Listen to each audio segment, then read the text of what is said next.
Martha Peterson, a 74-year-old mother who sacrificed everything for her children, was betrayed in the most cruel way imaginable.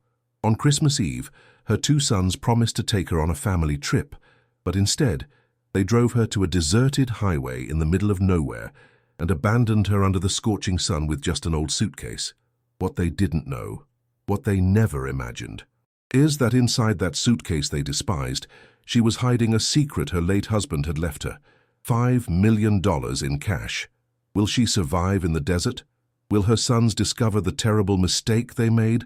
Can a betrayed mother find justice against those she loved most in this world? Stay until the end. The end of this story will surprise you. The morning sun filtered through the thin curtains of the small apartment on Maple Street, casting long shadows across the worn wooden floor. Martha Peterson sat at her kitchen table, her wrinkled hands wrapped around a chipped ceramic mug that had lost its handle years ago.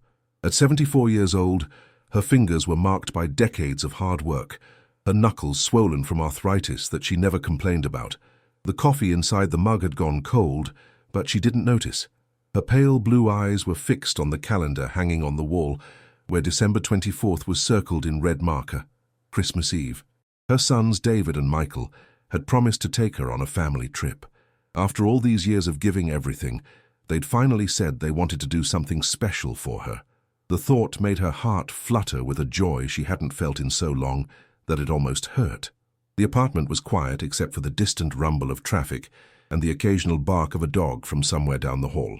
Martha lived alone now, had been alone for 3 years since Harold passed away. The silence had become her constant companion, broken only by the brief phone calls from her sons, calls that had grown shorter and less frequent with each passing month. She stood slowly, her knees protesting the movement, and walked to the small bedroom. There on the bed sat an old brown leather suitcase. It was the same one she and Harold had bought at a thrift store 35 years ago, before their first and only real vacation. The leather was cracked and faded, the metal clasps tarnished with age, one of the corners held together with duct tape that had yellowed over time. Martha ran her hand over the surface, remembering. Inside that suitcase wasn't just clothes for a trip. Inside was the secret Harold had left her, the one she'd never told anyone about, not even her boys. $5 million in cash, bundled in stacks wrapped in plastic, hidden beneath a false bottom that Harold had carefully constructed years ago. Harold had been a careful man, a worried man. He'd worked as an accountant for a small manufacturing company for 40 years, but he'd also done side jobs, tax work for local businesses, always in cash. He'd saved every penny he could, never trusting banks after his parents lost everything in the savings and loan crisis decades ago. Martha, he'd told her the day before he died, his voice weak but urgent. Promise me you'll keep this safe. Don't let anyone know. When the time is right, you'll know what to do with it. She'd kept that promise for 3 years. The sound of a car horn jolted her from her memories. Martha's heart jumped. They were here. She quickly closed the suitcase, double-checking that it was properly secured, then grabbed her worn winter coat from the closet. It was too heavy for the current weather, but the nights could get cold and she wanted to be prepared. When she opened the apartment door, David was standing there, his hand raised as if about to knock. He was 48 now, her oldest son, tall and broad-shouldered, wearing an expensive leather jacket she knew he couldn't afford on his construction supervisor salary. His dark hair was graying at the temples, and there were lines around his eyes that hadn't been there a few years ago. "Hey, Mom," he said, his smile not quite reaching his eyes. "Ready for your big Christmas trip?" "Oh, David." Martha's face lit up, and she reached to hug him, but he'd already turned away, looking at his phone. "Michael's waiting in the car. We should get going. Traffic's gonna be bad." Martha nodded, trying to ignore the small sting of disappointment. She grabbed her suitcase, surprised when David didn't offer to carry it for her. She struggled with it down the narrow hallway, the weight making her arm ache, but she managed. She always managed. Outside, the late December sun was bright, but provided little warmth. The temperature was in the low 80s, unusual for Christmas Eve, but the weather had been strange all year. Michael sat in the driver's seat of a dark blue sedan, a newer model that Martha didn't recognize. He was 45, 3 years younger than David, with the same dark hair but a slimmer build. He wore sunglasses even though he was inside the car, and he barely glanced at her as she approached. "Back seat, Mom," David said, opening the door for her. At least that was something. Martha climbed in, pulling the heavy suitcase after her. It landed on the seat beside her with a solid thump. Through the rearview mirror, she saw Michael's eyes flick to the suitcase, then away, disinterested. "What's in the suitcase, Ma?" Michael asked as he started the engine. "We're only going for a couple days, seems like a lot." "Oh, just some clothes, dear, and a few personal items. You know how I like to be prepared." David got into the front passenger seat and immediately pulled out his phone, his thumbs moving rapidly across the screen. Neither of her sons spoke to her as they pulled away from the curb. Martha watched her apartment building grow smaller through the rear window, feeling an odd sense of finality she couldn't quite explain. "Where are we going?" she asked after several minutes of silence. "It's a surprise," Michael said, his voice flat. Martha settled back into her seat, trying to feel excited. She watched the familiar streets of her neighborhood give way to areas she didn't recognize as well.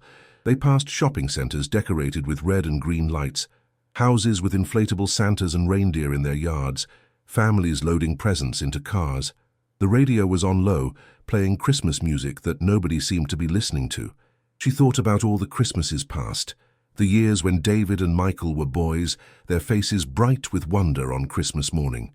She remembered working double shifts at the diner, her feet aching, her back screaming, so she could afford the toys they wanted. She remembered the year she went without winter clothes herself, so Michael could have his basketball shoes. The time she sold her wedding ring, her only valuable possession, to pay for David's community college classes when he said he wanted to be an engineer. He'd dropped out after one semester. "Remember when you boys were little?" Martha said softly, leaning forward between the front seats. "You used to get so excited about Christmas. Michael, you would wake up at 5 in the morning, jumping on the bed." "Yeah, well, we're not kids anymore, Mom," Michael said, his jaw tight. "I know, sweetheart. I'm so happy we're doing this together. It's been so long since we've spent real time as a family." David glanced at Michael, some silent communication passing between them that Martha couldn't interpret. Her stomach tightened slightly, but she pushed the feeling away. They were her boys. They loved her. They were taking her on a trip. The city gradually fell away behind them. The buildings grew smaller and farther apart, strip malls giving way to empty lots and stretches of scrubland. The road became straighter, flanked by nothing but brown earth and the occasional stubborn shrub. Martha had expected they might head toward the mountains or maybe the coast. This seemed like they were heading nowhere at all. "Michael, honey, are we going to the desert?"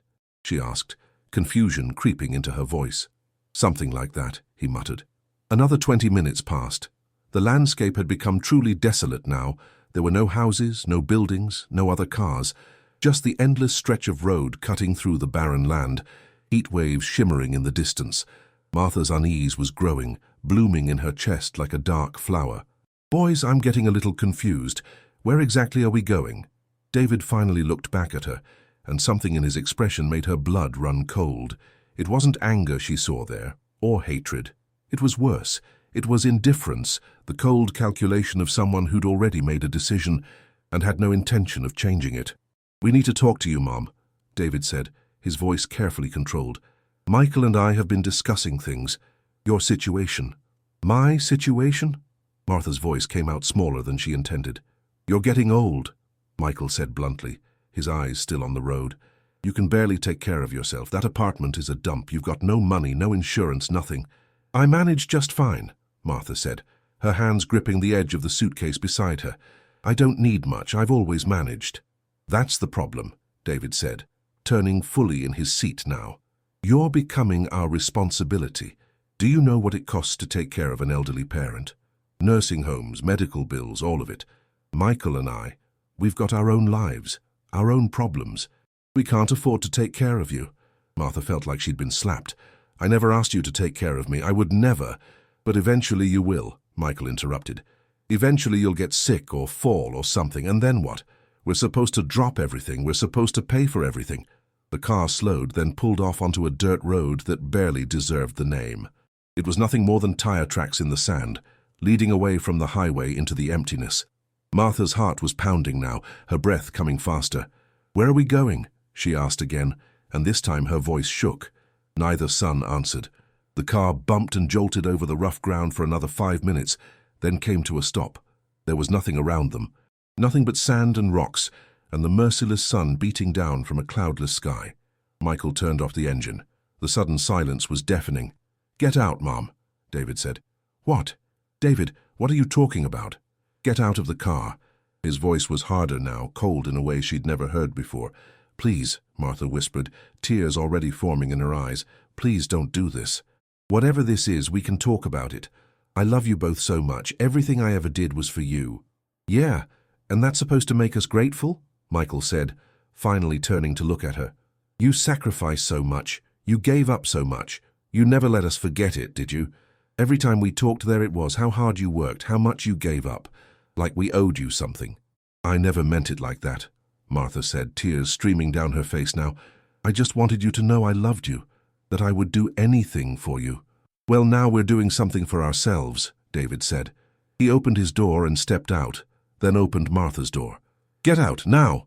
With shaking hands, Martha gathered her suitcase and climbed out of the car. The heat hit her immediately, the sun like a hammer on her head. The ground beneath her feet was hard-packed and cracked, with small, sharp rocks that she could feel through her thin-soled shoes. "You can't leave me here," she said, her voice breaking. "Please, there's nothing here, no water, no shade. Please, I'm your mother." "You'll figure it out," Michael said, already back in the driver's seat. "You always do, right? You always manage." David walked back to the passenger side, not looking at her. "Someone will find you eventually. The highway's not that far. You can walk back to it. In this heat, I'm 74 years old. I could die out here." David paused, his hand on the car door. For a moment, just a moment, something flickered across his face. Doubt? Guilt? But then it was gone, replaced by that same cold determination. "Merry Christmas, Mom," he said, and got into the car. Martha stood there, clutching her suitcase, as the engine started. She watched, disbelieving, as the car began to pull away. She tried to run after it, but her legs were too slow, too old, and the car quickly left her behind in a cloud of dust. "David! Michael! Please!" Her screams echoed across the empty desert, but the car didn't stop. It didn't even slow down. Within minutes, it had disappeared back toward the highway, leaving nothing but tire tracks in the sand. Martha stood alone in the vastness, the silence broken only by the sound of her own sobbing. The sun beat down mercilessly, and there was nowhere to hide from it. She looked around desperately, seeing nothing but endless emptiness in every direction. Her legs gave out and she sank to her knees beside the suitcase, her whole body shaking with the force of her tears. The two people she'd loved most in the world, the two people she'd sacrificed everything for, had just left her to die in the desert on Christmas Eve. She didn't know how long she knelt there, crying until she had no tears left. Eventually, the sun began its slow descent toward the horizon, and the temperature started to drop slightly. Martha's throat was already dry, her lips cracking. She knew she needed to move, needed to try to make it back to the highway before dark, before the temperature dropped too far in the other direction. With trembling hands, she opened the suitcase. Beneath her clothes, beneath the false bottom that Harold had built so carefully, were the stacks of money. $5 million. A fortune that could have changed everything for her sons, could have given them the lives they claimed to want, and they'd driven away without even checking what was inside. Martha closed the suitcase and struggled to her feet. She picked a direction, hoping it was toward the highway, and began to walk. Each step was agony, but she kept moving. She had to survive this. Not for revenge, though anger was beginning to burn alongside her despair. Not even for justice. She had to survive because she needed to understand how the children she'd loved so completely had become capable of something so cruel, and she needed them to understand what they'd done. The desert stretched endlessly before her, and Martha Peterson, 74 years old, abandoned by her own sons, walked into the dying light with a suitcase full of secrets and a heart full of broken dreams. Behind her, her footprints in the sand were already beginning to fade in the wind. The sun was a crimson ball sinking toward the horizon when Martha realized she'd been walking in the wrong direction. The highway, which she'd thought would appear after just a mile or so, was nowhere to be seen. Instead, the landscape had grown even more desolate, the scrubland giving way to rockier terrain dotted with cacti and the skeletal remains of long dead bushes. Her feet screamed with every step. The thin soles of her shoes, adequate for her apartment's worn carpets, were no match for the sharp stones and thorns that littered the desert floor. She could feel blisters forming, bursting, forming again. Her mouth was so dry that her tongue felt like sandpaper, and her lips had cracked so badly that she could taste blood. The suitcase, which had seemed manageable at first, now felt like it weighed 1,000 pounds. Her arm ached from carrying it, the muscles trembling with exhaustion. Several times she'd considered leaving it behind, but something made her hold on. Maybe it was Harold's voice in her memory, telling her to keep it safe. Maybe it was simple stubbornness, the same quality that had gotten her through 40 years of backbreaking work. Or maybe, she thought with a bitter edge to her internal voice, it was the knowledge that this suitcase contained more money than her sons would see in their entire lives, and they'd thrown it away along with her. The temperature was dropping rapidly now as the sun disappeared. Martha had read somewhere that deserts could go from scorching hot to freezing cold within hours. She'd never really believed it until now. Already she could feel the chill creeping into the air, and she pulled her heavy winter coat tighter around her body, grateful for it despite how much she'd sweated under it during the day.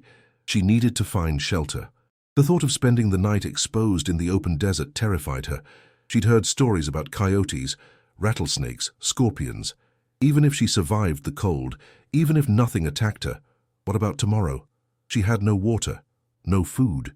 How long could a 74-year-old woman last under these conditions? "Don't think like that," she whispered to herself, her voice cracking. "You've survived worse. You survived losing Harold. You can survive this." But had she survived losing Harold? Or had she simply existed in the 3 years since, going through the motions of life without really living? The apartment, the occasional phone calls from sons who clearly resented her existence, the endless empty hours filled with memories and regrets. Maybe David and Michael had done her a favor. Maybe this was a better end than slowly fading away in that apartment, alone and forgotten. "No," Martha said aloud, more firmly this time. "No, I didn't survive everything I survived just to give up now." She thought about the year she was 32, working 3 jobs to support the boys after Harold's company had downsized, and he'd spent 6 months unemployed. She'd worked the morning shift at the diner, afternoon cleaning houses, and evening shifts at a convenience store. She'd sometimes gone 36 hours without sleep, kept going by nothing but coffee and determination. She thought about the time Michael had gotten pneumonia when he was 8, and they'd had no insurance. She'd sat by his bedside for 5 days straight, working from home, doing piecework sewing, terrified every moment that she might lose him. She'd prayed more during those 5 days than in her entire life, promising anything, everything, if only he would live. He'd recovered. And now 37 years later, he'd repaid her love by leaving her to die. The anger that thought sparked helped push her forward another 100 steps, then another 100. The sky was darkening rapidly now, stars beginning to appear in the vast expanse above. Martha had never seen so many stars. In the city, light pollution washed them out, but here there was nothing to dim their brilliance. Under different circumstances, she might have found it beautiful. Her foot caught on something, and she stumbled, nearly falling. The suitcase slipped from her grip and hit the ground with a thud. Martha went down to her knees, catching herself with her free hand. Pain shot through her palm as it scraped against rock. For a long moment she stayed there on her knees, breathing hard, fighting the urge to just lie down and close her eyes. It would be so easy. Just rest for a moment. Just close her eyes for a few minutes. But she knew that if she did, she might never get up again. "Harold," she whispered into the darkness, "I need you. I don't know what to do." The wind picked up, carrying with it the scent of sage and something else, something she couldn't quite identify. Martha lifted her head and saw, in the distance, a darker shadow against the darkening sky. At first she thought it might be a mirage, a trick of her desperate mind. But as she stared, it remained solid and real. Some kind of structure. Hope, fragile and tentative, flickered in her chest. Martha grabbed the suitcase and forced herself to her feet. Her knees protested, her back screamed, but she started walking toward that shadow. Each step was an act of will, but she kept going. As she got closer, she could make out more details. It was an old abandoned building, probably a former gas station or rest stop from decades ago. The roof was partially collapsed, and there were no windows left in the frames, but it was shelter. It was something. Martha reached the building just as the last light faded from the sky. She stumbled through what had once been a doorway and found herself in a space that smelled of dust and decay. There was still enough ambient light from the stars to see shapes. A rusted counter, some overturned shelves, debris scattered across the floor. She made her way carefully to a corner that seemed relatively stable, away from the collapsed section of roof. She set down the suitcase and lowered herself to the ground, her body trembling with exhaustion. The floor was concrete, cold and hard, but it was better than the open desert. Martha wrapped her coat tighter around herself and pulled her knees to her chest, trying to conserve body heat. The temperature was dropping fast now, and she could see her breath in the starlight coming through the broken windows. Her mind drifted back to earlier that day. Had it really been just this morning that she'd been in her apartment, excited about spending Christmas with her sons? It felt like a lifetime ago. She thought about the moment when she'd first understood what they were going to do, the cold horror that had washed over her, the disbelief. Even now, part of her couldn't quite accept it. These were her babies. She'd held them moments after they were born, felt their tiny hearts beating against her chest. She'd kissed their scraped knees and wiped their tears and stayed up late helping with homework. She'd cheered at David's baseball games and Michael's basketball matches. She'd been there for every milestone, every triumph, every disappointment. How had that love, that bond, turned into such callous cruelty? She remembered something Michael had said in the car. "You never let us forget it, did you? How hard you worked, how much you gave up." Had she really done that? Martha searched her memories, trying to be honest with herself. Yes, she'd told them stories about the sacrifices she'd made, but she'd never meant it as a guilt trip, had she? She'd meant it as, what? Proof of her love? A way to make them understand how much they meant to her? Or had there been, buried beneath the love, an expectation of gratitude, a belief that her sacrifices entitled her to something in return? The thought was uncomfortable, and Martha pushed it away. No, she'd given freely, loved completely. If her sons felt burdened by that love, that was their failing, not hers. But the doubt lingered, a small voice in the back of her mind asking questions she didn't want to answer. The night grew colder. Martha's teeth chattered, and she rubbed her arms, trying to generate warmth. She thought about opening the suitcase, using some of the money as kindling for a fire. The irony almost made her laugh. $5 million, and right now the best use for it would be to keep her from freezing to death. But she had nothing to light a fire with, no matches or lighter. And besides, Harold had worked so hard to save that money, she couldn't destroy it, not even to save herself. Time passed slowly. Martha drifted in and out of a restless half-sleep, jolted awake by the cold or by strange sounds from outside. Once she heard what might have been an animal howling in the distance, a lonely sound that echoed across the empty land. Another time she heard scuttling nearby and froze, terrified it might be a snake or scorpion, but whatever it was moved on without approaching her. Somewhere in the deepest part of the night, when the cold was at its worst, Martha began to hallucinate. She saw Harold sitting across from her in the darkness, his gentle face smiling the way it used to when they were young. "I'm sorry," she whispered. "I couldn't keep it safe. I couldn't keep anything safe." "You're doing fine, Martha," Harold's voice said in her mind. "You always were stronger than you knew. Remember that time the landlord tried to evict us, and you talked him into giving us another month? Remember when David broke his arm, and you carried him 6 blocks to the hospital because we couldn't afford an ambulance?" "I'm not strong anymore," Martha said. "I'm old and alone, and my boys hate me." "They don't hate you. They're lost. They've made terrible choices. But you taught them better than this, Martha. Somewhere inside they know what they did was wrong. It doesn't matter now. I'm going to die out here." "Are you?" Harold's voice was challenging now. "Are you going to give up?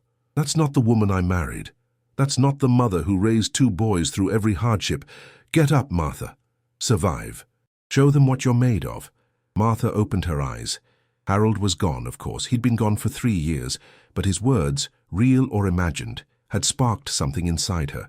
A stubborn determination, the same quality that had gotten her through every other impossible situation in her life. She would not die here. She would not give David and Michael the satisfaction of being right, of having their problem solve itself so conveniently. She would survive. And somehow, some way, she would find a way back to civilization. Not for revenge, though she wouldn't lie to herself and pretend the anger wasn't there, but because she deserved better than this ending. Her life, all 74 years of it, deserved a better conclusion than being abandoned in the desert by ungrateful children. The night slowly gave way to dawn. Martha watched through the broken windows as the sky lightened from black to deep blue to purple to pink. The stars faded one by one, and the first rays of sun touched the tops of the distant hills. She was stiff and sore. every muscle protesting as she forced herself to her feet.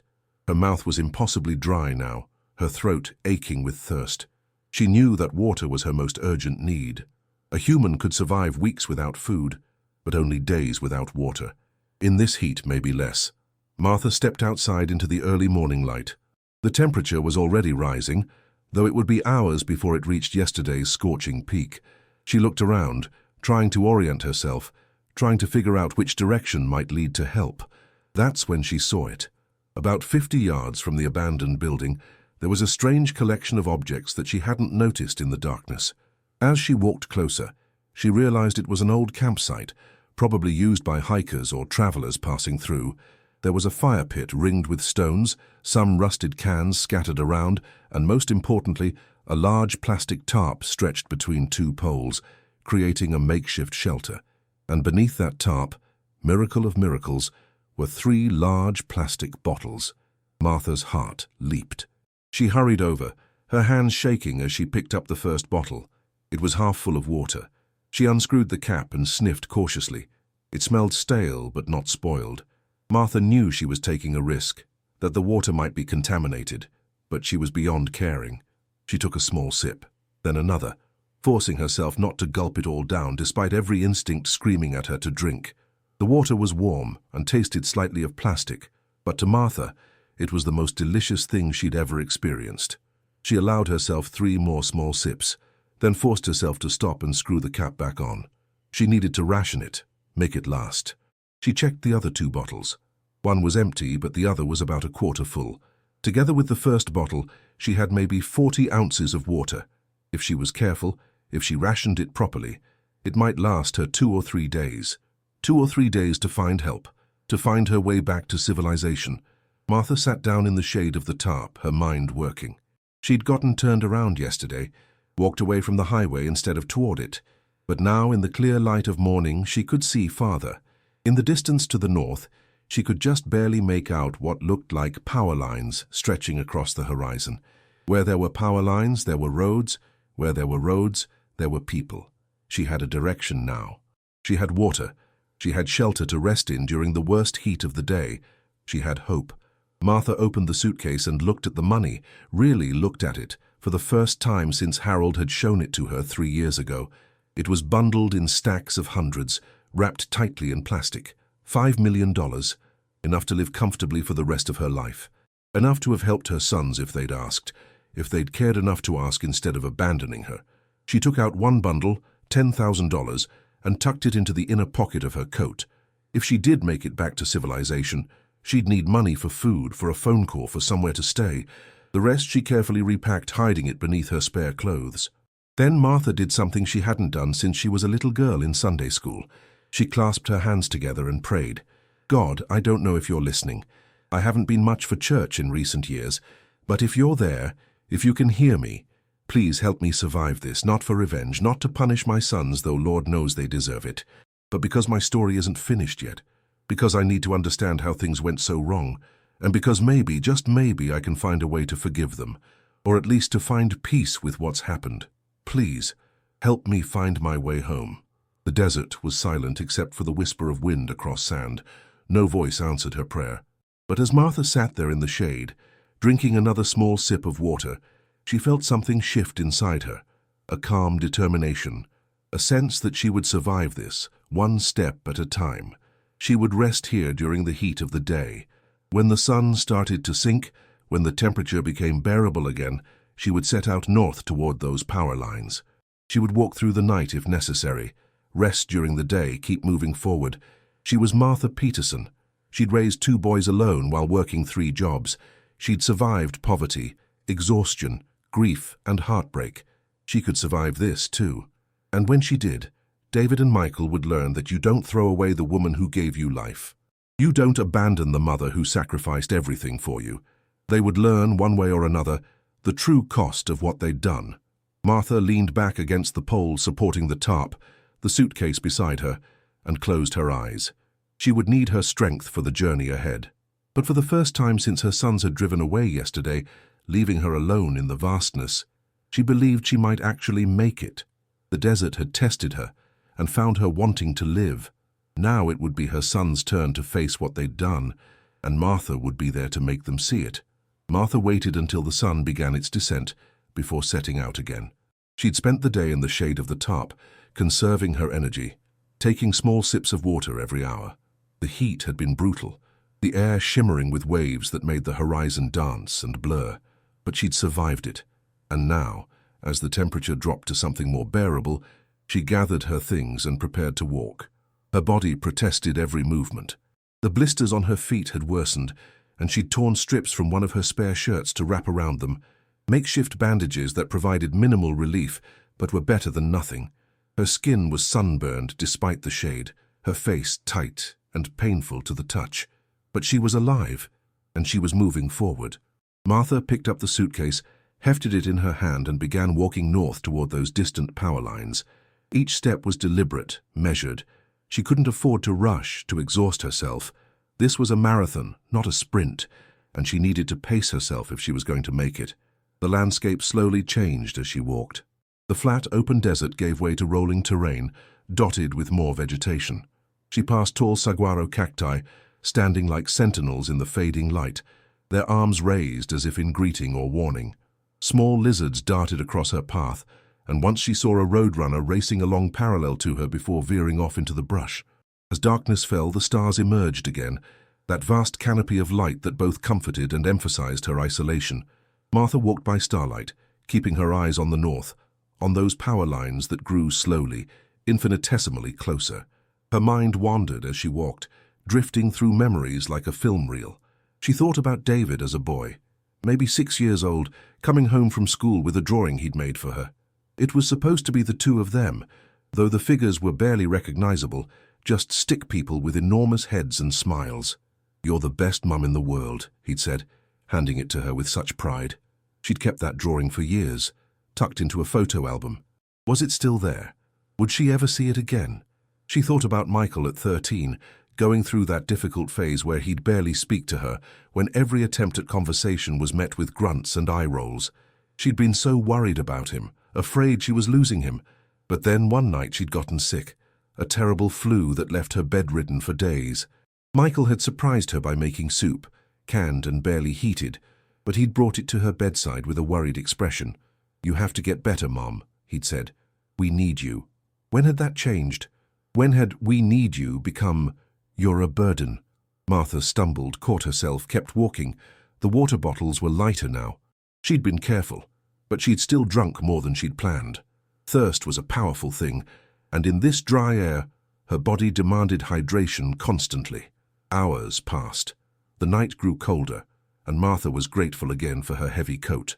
She walked and walked, one foot in front of the other, the suitcase growing heavier with each step but never left behind. Sometime deep in the night she heard the sound. At first she thought she was imagining it, another hallucination brought on by exhaustion and dehydration. But no, it was real. The distant hum of an engine. Martha's heart leaped. She stopped walking, turning her head, trying to locate the source of the sound. There, to the east, she could see lights. Headlights, moving along what must be a road. She was closer to civilization than she'd thought. Martha changed direction, angling toward those lights. The ground became rockier, harder to navigate in the darkness, but she pressed on. The sound of the engine faded as the vehicle passed, but now she knew there was a road there. Where there was one car, there would be others. It took her another 2 hours to reach the road. It was a 2-lane highway, old and cracked with faded white lines down the center. Martha stood on the shoulder, breathing hard, staring at the empty asphalt like it was the most beautiful thing she'd ever seen. A road, a connection to the world she'd been torn from. She looked in both directions, trying to decide which way to go. North seemed right, seemed like it would lead toward more populated areas, but she couldn't be certain. In the end, she simply started walking along the shoulder, heading in the direction the car had been traveling. The walking was easier now on the relatively smooth surface, though her feet still screamed with pain. Martha made better time, covering perhaps a mile in the next hour. The sky was beginning to lighten with the approach of dawn when she saw the sign ahead. It was a green highway sign, weathered and pockmarked with bullet holes, but still readable. Riverside, 47 miles. Phoenix, 89 miles. 47 miles. It might as well have been 1,000. Martha's legs were shaking, her entire body trembling with exhaustion. She couldn't walk 47 miles. She could barely walk another 47 feet, but at least now she knew where she was, roughly, and where there were towns there would be traffic. Someone would come along eventually. Someone would stop. Martha found a relatively flat spot off the shoulder, beneath a scraggly tree that provided minimal shade, and sat down. She allowed herself 3 more sips of water from her dwindling supply, then closed her eyes. Just for a moment. Just to rest. She woke to the sound of an engine and sat up with a start, disoriented. The sun was fully up now, already hot, and a truck was approaching from the south. Martha struggled to her feet, wincing at the pain, and moved toward the road, waving her arms. The truck didn't slow down. It roared past her, the driver either not seeing her or choosing not to stop. The wind of its passage nearly knocked her over. Martha felt tears of frustration prick her eyes, but forced them back. One truck. There would be others. She sat back down in the shade and waited. Over the next 3 hours, 7 vehicles passed. 5 didn't slow down at all. 2 seemed to slow slightly, as if the drivers were considering stopping, but then accelerated and continued on. Martha waved frantically at each one, but it made no difference. She understood in a distant, rational part of her mind. She must look terrifying. An old woman alone on a desert highway, sunburned and disheveled, waving desperately at passing cars. People didn't stop for that. They feared being robbed, attacked, scammed. In a world where everyone was a potential threat, a stranded elderly woman was just another danger to avoid. The irony was bitter. She was sitting on $5 million, and she couldn't get anyone to stop and help her. The sun climbed higher. Martha finished the first bottle of water and started on the second. She was rationing it carefully, but she could feel dehydration setting in despite her efforts. Her head ached, and she felt dizzy when she stood. The sunburn on her face had blistered in places, and her lips were cracked and bleeding. She thought about her apartment. The small, shabby rooms that had seemed so depressing now felt like paradise. Running water, a soft bed, walls and a roof. She'd taken it all for granted, never realizing how precious those simple comforts were until they were gone. Another hour passed. Another 4 vehicles, none of which stopped. Martha was beginning to lose hope when she heard a different sound. Not a car or truck, but something slower, rougher. She opened her eyes and saw an old pickup truck approaching, its engine sputtering and coughing. It was clearly struggling, and as it got closer it began to slow down. Martha stood up, her heart pounding. The truck pulled off onto the shoulder about 20 yards ahead of her and came to a stop with a final cough of its engine. A man got out, maybe 60 years old, with weathered brown skin and grey hair pulled back in a ponytail. He wore jeans and a faded flannel shirt, and he moved with the careful stiffness of someone whose body had been worked hard for many years. He looked at Martha, his expression cautious but not unfriendly. "You okay, Mum?" he called out. Martha tried to answer, but her throat was so dry that only a croak came out. She cleared it painfully and tried again. "Please, I need help." The man walked closer, his eyes taking in her condition, the obvious signs of exposure and distress. "Jesus," he said softly. "How long you been out here?" 2 days, Martha said, and then her legs gave out. She would have fallen if the man hadn't rushed forward and caught her. "Easy, easy," he said, his voice gentle. "I got you. Let's get you in the truck." He helped her to the vehicle, supporting most of her weight. Martha clutched the suitcase with one hand, refusing to let it go. The man didn't comment on it, just helped her into the passenger seat. "I'm Robert," he said, going around to the driver's side and climbing in. "Robert Chavez. What's your name, ma'am?"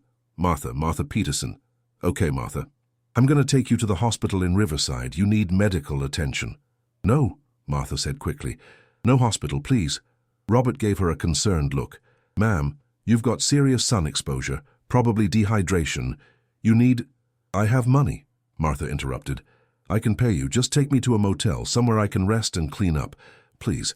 Robert studied her for a long moment, clearly torn between what was right and what she was asking. Finally, he sighed. "At least let me get some water in you and check you're not going to collapse on me. There's a gas station about 10 miles up. We'll stop there, get you some fluids, see how you're doing. Then we'll talk about what comes next. Deal?" Martha nodded, too exhausted to argue further. Robert started the truck, which protested but eventually turned over and pulled back onto the highway. They drove in silence for several minutes. Martha leaned her head against the window, feeling the vibration of the engine through the glass. She couldn't quite believe she was safe, that someone had actually stopped. Part of her kept expecting Robert to reveal some ulterior motive, to turn cruel the way her sons had. But when she glanced at him, she saw only concern on his weathered face. "What happened to you?" Robert asked finally. "How'd you end up stranded out here?" Martha closed her eyes. "It's a long story. I got time." Did she tell him? Did she tell this stranger about her son's betrayal? Martha found herself wanting to, needing to share the burden of what had happened. "My sons," she said quietly. "They told me they were taking me on a trip for Christmas.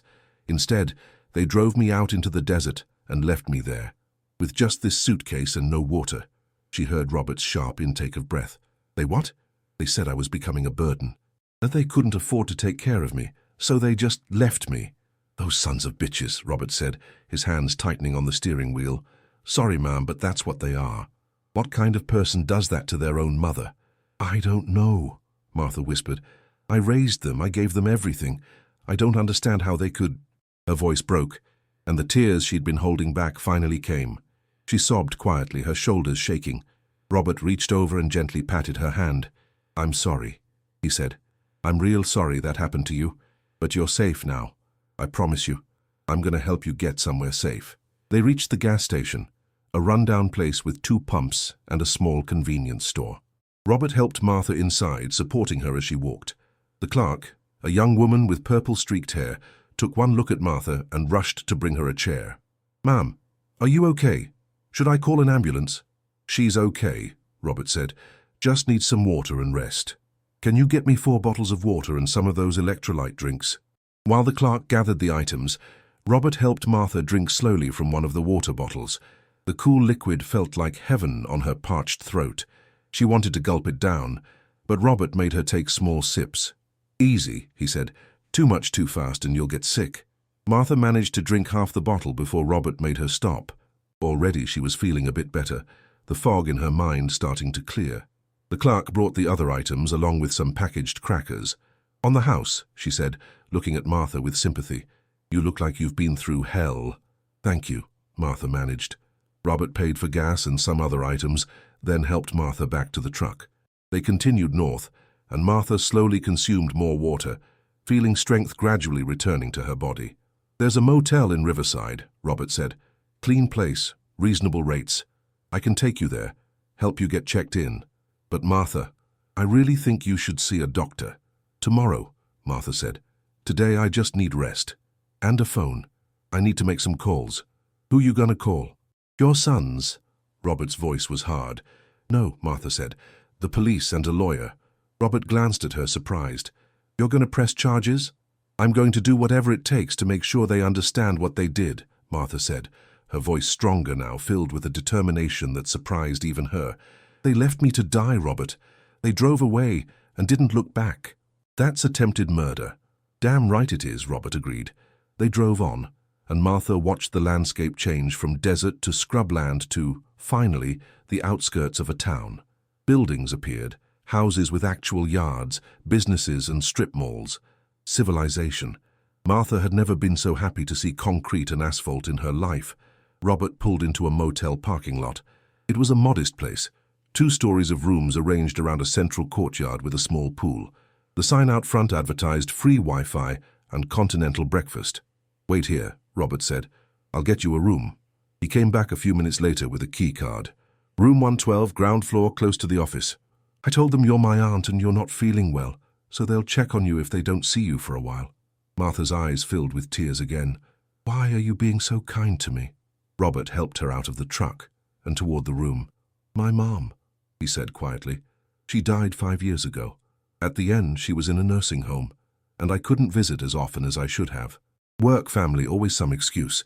I wasn't cruel to her, not like your sons were to you, but I wasn't there for her the way I should have been. This helping you, maybe it's my way of trying to make that right, even though it's too late." He opened the door to the room and Martha nearly cried at the sight of it. It was small and dated, with worn carpet and furniture that had seen better days, but it had a bed with clean sheets, a bathroom with running water, and air conditioning that worked. It was the most beautiful place Martha had ever seen. Robert helped her inside and set the suitcase on the bed. I'm going to go get you some more supplies. Food, first aid stuff, some clean clothes if I can guess your size right. You rest, don't open the door for anyone but me, okay? Martha nodded. Robert, I need to pay you for all this. Please let me. We'll settle up later, Robert said. Right now, you just rest. He left, and Martha was alone. She stood in the center of the room for a moment, almost afraid to believe it was real. Then she walked slowly to the bathroom. The face that looked back at her from the mirror was almost unrecognizable. Her skin was burned and blistered, her lips cracked and swollen. Her hair, usually neatly combed, was a wild tangle full of dust and sand. Her eyes were sunken and surrounded by dark circles. She looked like a woman who'd been abandoned to die in the desert, because that's exactly what she was. Martha turned on the shower and let the water run until it was hot. Then she stripped off her filthy clothes and stepped under the spray. The water hurt her sunburned skin, but she didn't care. She stood there for a long time, washing away 2 days of sand and sweat and tears. When she finally emerged, wrapped in one of the motel's thin towels, she felt almost human again. She found a first aid kit in her suitcase, part of what she'd packed for the trip her sons had promised, and carefully applied ointment to her burned skin and blistered feet. Robert returned an hour later with bags full of supplies. He'd bought her clothes, feminine toiletries, more food and water than she could possibly need, and even a cheap cell phone with a prepaid plan. I didn't know if you had a phone, he said. Figured you might need one. Martha tried to pay him, but he refused. Use that money for whatever you need to do next, legal fees or whatever. I'm doing okay. I can afford to help a woman in need. They sat together in the room's 2 chairs, and Martha ate for the first time in 2 days. The simple sandwich and chips that Robert had brought tasted better than any gourmet meal she'd ever had. What are you going to do now? Robert asked. Martha thought about the question. What was she going to do? The obvious answer was to report her sons to the police, to seek justice for what they'd done. But was it that simple? I'm going to rest tonight, she said finally. Tomorrow I'm going to call the police and tell them what happened. And then I'm going to figure out the rest. Robert nodded. You've got my number now, in that phone. You call me if you need anything, okay? Anything at all. Anything? After Robert left, Martha lay down on the bed, her body finally able to fully relax for the first time in 2 days. But sleep didn't come easily. Her mind was racing, processing everything that had happened, everything she'd lost and survived. She thought about David and Michael. Were they feeling guilty? Did they wonder if she'd survived? Or had they simply returned to their lives, relieved to be free of the burden she represented? The suitcase sat on the dresser, $5 million that could change everything. Money that her sons had thrown away without even knowing it existed. Tomorrow, Martha thought as she finally drifted off to sleep. Tomorrow she would begin the process of rebuilding her life and making her sons face what they'd done. But tonight, she was simply grateful to be alive. Martha woke to sunlight streaming through the motel curtains, and for a confused moment, didn't know where she was. Then the events of the past 2 days came flooding back, and she sat up slowly, her body protesting with every ache and pain imaginable. But she was alive. Against all odds, she had survived. She showered again, more carefully this time, and dressed in the clean clothes Robert had bought for her. They fit reasonably well, simple cotton pants and a loose blouse that didn't irritate her sunburned skin. She applied more ointment to her burns and bandaged her blistered feet with supplies from the first aid kit. In the mirror, she still looked terrible, but better than yesterday. The rest and hydration had brought some life back to her eyes, though the physical damage would take time to heal. Martha sat on the edge of the bed and picked up the cheap cell phone Robert had bought. Her hands trembled slightly as she dialed 911. 911, what's your emergency? Martha took a deep breath. My name is Martha Peterson. I need to report an attempted murder. My 2 sons drove me out to the desert 3 days ago and abandoned me there to die. There was a brief pause. Ma'am, are you in a safe location now? Yes, I'm at the Desert Rose Motel in Riverside, room 112. Okay, ma'am. Officers are on their way to you now. Please stay where you are. 20 minutes later, there was a knock on the door. Through the peephole, Martha saw 2 police officers, a man and a woman, both in uniform. She opened the door. Mrs. Peterson, the female officer said. She was young, maybe 30, with kind eyes. I'm Officer Rodriguez, and this is Officer Chen. Can we come in and talk to you about what happened? Martha let them in and told her story from the beginning. The promised Christmas trip, the drive into the desert, the cruel words from her sons. being left alone with no water, no shelter, nothing but an old suitcase. She showed them her burned skin, her blistered feet. She told them about the 2 days wandering in the desert, about Robert stopping to help her. Officer Chen took detailed notes, while Officer Rodriguez took photographs of Martha's injuries. Both officers' expressions grew darker as the story unfolded. "Do you have your son's contact information?" Officer Rodriguez asked. Martha gave them David and Michael's phone numbers and addresses. Her voice was steady, but inside she felt a complex swirl of emotions. Anger, yes. A desire for justice, but also a deep sadness that it had come to this. "Mrs. Peterson, what you're describing is a serious crime," Officer Chen said. "Potentially attempted murder, definitely elder abuse and abandonment. We're going to investigate this thoroughly, but I need to ask, are you absolutely certain you want to press charges? These are your sons." Martha met his eyes. "They left me to die in the desert on Christmas Eve. Yes, I want to press charges." The officers asked more questions, filling out forms and recording her statement officially.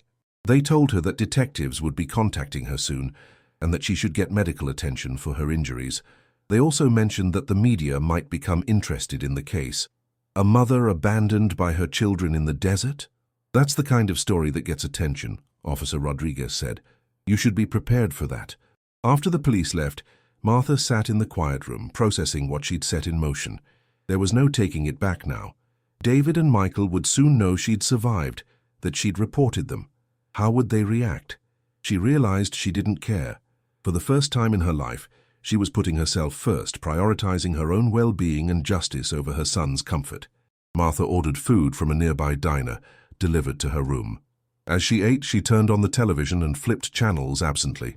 On a local news station, she caught the tail end of a story about Christmas celebrations, happy families gathered around trees and dinner tables. It should have made her sad, but instead she felt strangely detached from it. That life, those illusions about family and love and loyalty, they belonged to a different Martha. The woman she was now had been forged in the desert heat, tempered by betrayal and survival. 2 days later, Martha sat in the office of Rebecca Chambers, an attorney who specialized in elder abuse cases. Robert had helped her find the lawyer, had even driven her to the appointment. He'd become a steadfast friend, checking on her daily, making sure she had everything she needed. Rebecca was a woman in her mid-50s with steel-gray hair and sharp, intelligent eyes. She listened to Martha's story without interrupting, her expression growing more intent as the details unfolded. "You have a strong case," Rebecca said when Martha finished. "Very strong. Elder abuse, abandonment, reckless endangerment at minimum. The prosecutor might push for attempted murder, though that's harder to prove without evidence of intent to kill. But regardless, your sons are facing serious criminal charges." "What about a civil case?" Martha asked. "Absolutely. You can sue for damages, medical expenses, pain and suffering, emotional distress. Given the egregious nature of what they did, a jury would likely award significant compensation." Rebecca paused, studying Martha. "But I have to ask, Mrs. Peterson, is money what you want from this?" Martha thought about the question. The suitcase sat in the motel room safe, $5 million that her sons knew nothing about.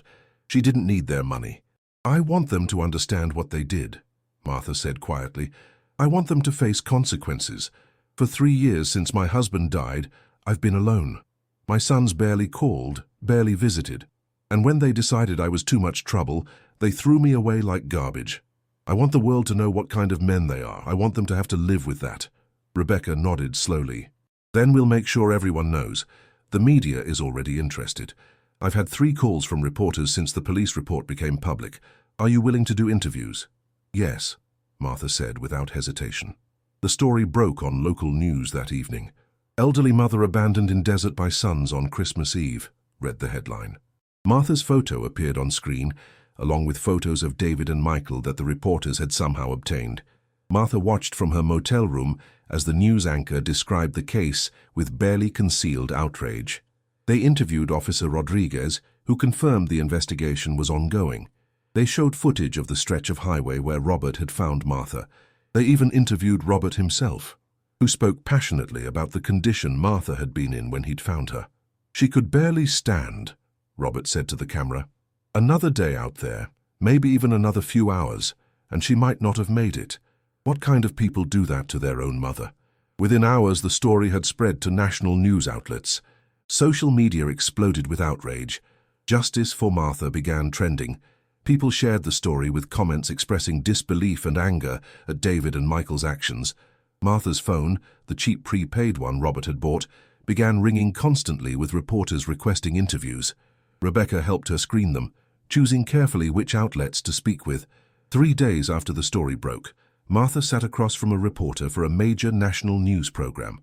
The interview was being filmed in a hotel conference room, lights and cameras creating a surreal atmosphere. "Mrs. Peterson," the reporter said, her voice gentle, "can you tell us in your own words what happened that day?" Martha told the story again, but this time for a national audience. She described her son's coldness, the drive into the desert, the moment she realized they were going to leave her there. She talked about the 2 days of survival, the fear and desperation, the certainty that she was going to die. "What went through your mind when you realized what they were doing?" the reporter asked. "Disbelief," Martha said. "I kept thinking, these are my babies. I held them when they were born. I sacrificed everything for them. How could they do this? Even as they were driving away, part of me expected them to turn around to say it was a terrible joke. But they didn't. They just left me there." "Are you angry with them?" Martha considered the question. "Yes, I'm furious. But more than that, I'm heartbroken. I thought I knew my sons. I thought I'd raised them to be good men. Finding out I was wrong about that the children I loved so much could be so cruel, that's almost worse than what they did to me physically." The reporter leaned forward. "There are reports that your sons have been arrested. How does that make you feel?" "Like justice is being served," Martha said simply. David and Michael had indeed been arrested 2 days after Martha filed her report. They'd been charged with elder abuse, abandonment, and reckless endangerment. They were currently out on bail, awaiting trial. The public reaction had been swift and merciless. David had lost his job as a construction supervisor after his employer saw the news coverage. Michael's wife had filed for separation, taking their 2 children and moving in with her parents. Their names had become synonymous with filial betrayal. They couldn't go anywhere without being recognized and condemned. Through Rebecca, Martha learned that both brothers were claiming it had been a misunderstanding, that they'd only meant to scare her, that they'd planned to come back for her. But the prosecution had evidence that contradicted this. Cell phone records showing they'd driven straight home from the desert without stopping, without turning around. A week after the interview aired, Martha received a letter. It had been forwarded through Rebecca's office, screened to make sure it wasn't a threat. The return address showed it was from David. Martha's hands shook as she opened it. Inside was a single sheet of paper, covered in David's familiar handwriting. "Mum, I don't know if you'll even read this. I don't know if I deserve for you to read it. But I have to try to explain, to make you understand. You're right about everything. What we did was unforgivable. There's no excuse, no justification that makes it okay. Michael and I, we let our own problems, our own selfishness, turn us into monsters. I've spent every day since wondering how we could have done that to you, the woman who gave us everything, who sacrificed so much. I lie awake at night seeing your face when we drove away, and I hate myself for it. Michael's a mess, his marriage is over, his kids won't talk to him. My life is falling apart too, and we both know we deserve it. But that's not why I'm writing. I'm writing to tell you I'm sorry. I know it's not enough. I know sorry can't undo what we did, or give you back those 2 days of terror and pain. But I need you to know that we were wrong, that what we did was evil, and that you deserve so much better than the sons you got. I don't expect forgiveness. I don't expect anything from you ever again. But I needed to tell you that I'm sorry and that I love you, even though I have no right to say that anymore. David." Martha read the letter 3 times, tears streaming down her face. She didn't know what to feel. The apology felt genuine, born from real remorse rather than just regret at being caught. But did it matter? Could words on paper undo the trauma of what they'd done? She folded the letter and put it aside. She would think about it later, when her emotions weren't so raw. 2 weeks later, Rebecca called with news. "The prosecutor has offered a plea deal," she said. "If David and Michael plead guilty to all charges, they'll each get 5 years in prison with the possibility of parole after 3.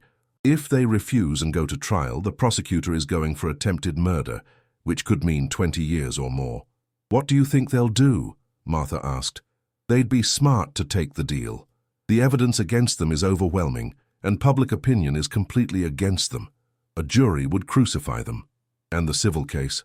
That's separate. Regardless of what happens criminally, we can proceed with the lawsuit. I've calculated your damages, medical expenses, pain and suffering, emotional distress. We're looking at asking for $2 million. Martha thought about the $5 million sitting in the motel safe.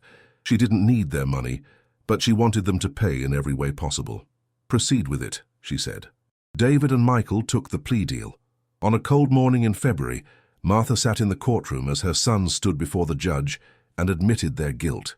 They looked terrible, both of them, thinner and older than they'd been just 2 months ago. When the judge asked if they understood the charges and admitted to committing the crimes, they both said yes in voices barely above a whisper. The judge was a woman in her 60s, and her expression was severe as she looked at David and Michael.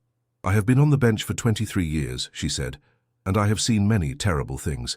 But what you two men did to your mother ranks among the most despicable acts I have encountered. You took the woman who gave you life, who sacrificed everything for you, and you left her to die in the desert like she was nothing, like she was trash to be discarded. The judge paused, letting her words sink in.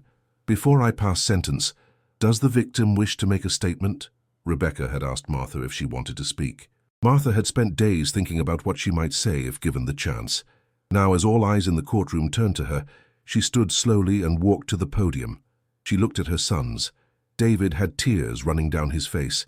Michael was staring at the floor, unable to meet her eyes. David, Michael. Her voice was steady, stronger than she'd expected. You are my sons, and I will always be your mother. That's a bond that can't be broken, no matter what you've done. But you are not the men I thought I raised. You are not the boys I loved with every fiber of my being. She paused, gathering her thoughts. I have spent the last 2 months trying to understand how you could have done what you did, trying to figure out where I went wrong, what I could have done differently. But I realize now that this isn't about me. This is about choices you made, about who you chose to become. You saw me as a burden, as something inconvenient to be disposed of. You didn't see a human being with feelings and rights and dignity. You didn't see your mother. You saw a problem, and you chose the cruelest solution imaginable. Martha's voice grew stronger. I survived what you did to me. I walked through the desert for 2 days with no water, no shelter, convinced I was going to die. I survived because I refused to give up, because I am stronger than you ever gave me credit for. The judge will sentence you today, and you will go to prison. You will lose years of your life, but I want you to know that I have lost something too. I have lost the illusion that my children loved me. I have lost the belief that the sacrifices I made meant something to you. I have lost my family. I don't know if I will ever forgive you. Right now I can't imagine it, but I hope that in the years you spend in prison, you will think about what you did. You will face who you really are, and maybe somehow you will find a way to become better men than you are today. Martha stepped back from the podium.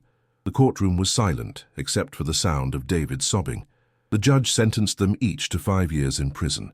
They were led away in handcuffs, and Martha watched them go, feeling empty and sad, but also strangely free. Outside the courthouse, reporters swarmed Martha, shouting questions. Rebecca guided her through them to a waiting car, but Martha paused and turned to face the cameras. I want to say something, she said, and the crowd quieted. What happened to me? It's not unique. Every year, thousands of elderly people are abused, neglected, or abandoned by their own families. They suffer in silence because they're ashamed, or because they still love the people hurting them, or because they don't think anyone will believe them. I'm standing here today to say, speak up. Tell someone. You deserve dignity and respect, no matter your age. You deserve to be treated like the human being you are. Don't suffer in silence. And to anyone who is considering harming an elderly person, consider this. They are someone's mother, someone's father, someone's grandparent. They have lived full lives, survived hardships you can't imagine. They deserve your care, not your cruelty. The statement was broadcast on every major news outlet. Martha's message resonated with people across the country. Within days, several organizations focused on elder abuse reported significant increases in calls to their hotlines. Martha had inadvertently become a symbol, a voice for a population too often ignored and mistreated. Rebecca won the civil case easily. The court ordered David and Michael to pay Martha $1.8 million in damages. With their assets seized and wages garnished, it would take them years to pay it off, assuming they ever did. Martha didn't care about the money. She had more than enough. What mattered was that they had been held accountable in every possible way. 3 months after the trial, Martha made a decision. She couldn't stay in the motel forever, and she didn't want to return to her old apartment with all its memories of loneliness and abandonment. She needed a fresh start. She bought a small house in a quiet neighborhood on the outskirts of town. It had 2 bedrooms, a garden in the back, and large windows that let in plenty of sunlight. It was modest but comfortable, and it was hers. Robert helped her move in, along with his wife Elena, whom Martha had met several times by now. They'd become close friends, sharing meals together, taking walks, simply enjoying each other's company. "You're part of the family now," Elena said, as they unpacked boxes in Martha's new kitchen. "Holidays, birthdays, everything. You're not alone anymore." Martha hugged her, tears in her eyes. "Thank you. You have no idea what that means to me." She still had $4 million hidden away, minus what she'd spent on the house and legal fees. Martha thought long and hard about what to do with it. Harold had saved it, intending for it to secure their future, to leave something for their sons. But David and Michael had forfeited any claim to that money. Martha decided to create a foundation. The Martha Peterson Foundation for Elder Advocacy would provide legal assistance to elderly people facing abuse or neglect, fund shelters and support services, and raise awareness about elder abuse issues. She seeded it with $2 million, enough to make a real difference. The remaining money she kept for herself, to ensure she would never be dependent on anyone again, never be vulnerable in the way she had been. Months passed. Summer turned to fall, then winter again. Almost a year had gone by since that terrible Christmas Eve. Martha had healed physically and emotionally. The scars remained, both visible and invisible, but she was stronger now. She had rebuilt her life on her own terms. She received occasional letters from David, forwarded through Rebecca. He wrote about his time in prison, about the therapy he was attending, about his efforts to understand how he'd become the person who could do what he'd done. Martha read the letters but didn't respond. She wasn't ready for that yet. Might never be ready. Michael never wrote. According to Rebecca, he blamed Martha for everything, convinced that if she'd just accepted her fate quietly, none of this would have happened. He hadn't learned anything, hadn't changed. Martha grieved for the son she'd thought he was, but she felt nothing for the man he'd become. On Christmas Eve, almost exactly 1 year after the abandonment, Martha hosted a dinner at her house. Robert and Elena came, along with their 3 children and 5 grandchildren. 2 volunteers from the foundation came, women Martha had become close to. Even Rebecca came, having become more friend than attorney over the months. The house was filled with laughter and warmth, with the smell of roasting turkey and fresh-baked pie. Children ran through the rooms playing games, while adults sat around the table sharing stories. This, Martha thought, was what family was supposed to be. Not blood, but choice. Not obligation, but love freely given. As everyone sat down to eat, Robert asked Martha to say grace. She stood, looking around at the faces of people who had become her chosen family. "A year ago," she said, her voice strong and clear, "I thought my life was over. I thought I had nothing left to live for. But I was wrong. Life gave me a second chance, and I'm grateful for every day since. I'm grateful for all of you, for your kindness and friendship and love. You've shown me that family isn't always the one you're born into. Sometimes it's the one you find along the way." She raised her glass. "To second chances, to new beginnings, to the family we choose." "To family," everyone echoed, glasses clinking. Later that night, after everyone had gone home and Martha was alone in her house, she sat by the window, looking out at the stars. She thought about David and Michael spending Christmas in prison. Part of her, the part that would always be their mother, hurt for them. But mostly she felt at peace. She had survived. More than that, she had thrived. She had taken the worst thing that ever happened to her and transformed it into something meaningful. She had found purpose, community, and a kind of happiness she'd never known before. Her phone buzzed with a text message. It was from Rebecca. "Just heard from the prosecutor. Your case has inspired 3 new elder abuse laws being proposed at the state level. You're changing the world, Martha." Martha smiled. She wasn't trying to change the world. She was just trying to make sure that what happened to her didn't happen to anyone else. But if that meant changing the world, so be it. She thought about the woman she'd been a year ago, timid and apologetic, so desperate for her son's approval that she'd accepted scraps of attention and called it love. That woman was gone, left behind in the desert along with so many illusions. The woman she was now knew her worth, knew that she deserved respect and kindness and love, knew that she was strong enough to survive anything. Martha stood and walked to her bedroom, where the old leather suitcase sat in the closet. She opened it and looked at the remaining money, the fortune that her sons had never known existed. She smiled, imagining their faces if they ever learned the truth, the $5 million they'd thrown away along with her. But it wasn't about the money. It had never been about the money. It was about value, about worth, about recognizing that every person deserves dignity regardless of their age or circumstances. It was about standing up for yourself when the world tries to discard you. It was about refusing to be invisible, to be silent, to be a victim. Martha closed the suitcase and got ready for bed. Tomorrow she had a meeting with the foundation board to discuss expanding their services. Next week, she was giving a speech at a national conference on elder rights. Her calendar was full, her days were busy, and her life had meaning. As she lay in bed, waiting for sleep to come, Martha thought one final time about that day in the desert. The heat, the fear, the certainty of death. And then she thought about the days that followed. The survival, the fight, the determination to not just live but to make her life matter. Her sons had tried to throw her away, had thought she was worthless. They had been wrong. She had more value now, more purpose and meaning than she'd ever had before. And somewhere in a prison cell, David and Michael were learning the hardest lesson of all, that the people we take for granted, the ones we think we can discard without consequence, are often the ones who matter most. By the time they understood this, it would be too late. But Martha didn't waste energy on bitterness or revenge. She had a life to live, a full and meaningful life surrounded by people who valued her. That was the best revenge of all, simply being happy despite everything they'd done to her. She closed her eyes and drifted off to sleep, peaceful and content in a way she'd never been before. The desert had tested her and found her unbreakable. Her sons had betrayed her and learned they couldn't destroy her. And life, which had taken so much from her, had given her back something even more precious, herself. Martha Peterson, 75 years old, survivor, advocate, and proof that it's never too late for a new beginning, slept soundly in her own home, surrounded by love, filled with purpose, and finally truly free.